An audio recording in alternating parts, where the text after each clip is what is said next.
Charlie Sheen has a reputation, but he, whatever you think about Charlie Sheen, this guy he speaks his mind. And I want to share this. He was on the Hodgetwins podcast, and he had a few things to say about Hollywood and Hollywood losing its way. Let's take a look, Alan, at what he has to say. I think they stopped listening to what the majority of the people, the kind of stories that they yearn for, or are inspired by. Yeah. It just doesn't. I'm not saying it's terminal, right? But it needs a kick in the ass. Right. Hollywood does. It needs to wake the fuck up out of something and get back to delivering what it used to do, Right. You see a lot of these movies come out and you're like, who did they make this movie for? Right. Yeah. Who's watching this movie? Yeah. I don't know anybody who wants to see this. Right. You know, it's a lot of politics now. Yeah. They push into the films now. They do. They do. Everybody's like, so, the message. Yeah. The message. Yeah. It's almost like every movie you watch now is a lot of propaganda embedded into the movie. It's like y'all forgetting the sole purpose of what a movie is meant to do. Right. Take you to a place where you can just get a 2-hour break from your troubles, from your life, from whatever your reality might be. Right. And just escape. Yeah. It feels like they're trying to coerce us how to think now. That's why I think they're going the wrong direction. I don't disagree. Yeah. Well, there you go. Alan, here's First of all, Davina Duckworth, shame on you.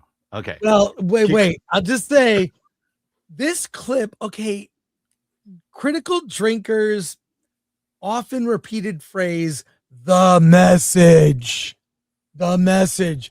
That's worked its way into the lexicon. He doesn't have to explain. Charlie Sheen could just say the message, and everyone knows what he means. He doesn't have to explain it.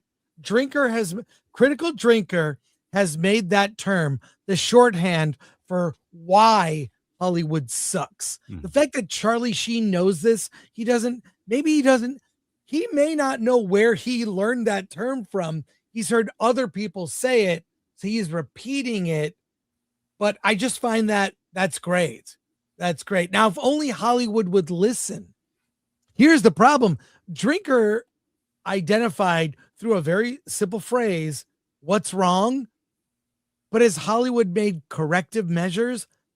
Not soon enough. And the problem is with how long it takes to develop a film, make a film, market, release a film.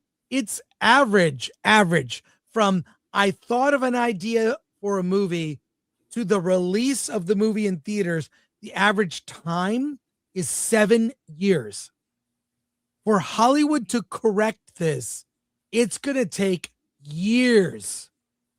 What are your thoughts on this, Alan?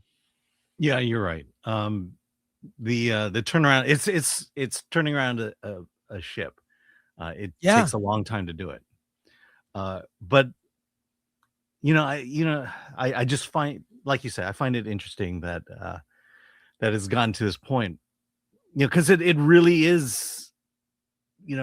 I don't know. Okay, I'm wrestling around with it, but my big point is, I think Hollywood, when they were full into DEI, was just saying to itself, well, of course people want these kind of stories. Of course people want these kind of messages. Of course, you have to have gay people in everything. It has to be diverse in everything, of course. And soon they start seeing so rather than understanding their audience, they follow the dollars, and soon the dollars showed itself or didn't show itself. And now they're realizing it was a huge mistake, and now they're in course correction. The biggest example I'll give you is Pixar. Inside Out 2 was supposed to be a lesbian story, and Pete Docter wisely said, no, we're not doing that, or we need to take it all out. And that's when people started quitting Pixar. That's when people started saying that they've bowed to the conservatives. But the reality was that they couldn't afford any longer to follow this route.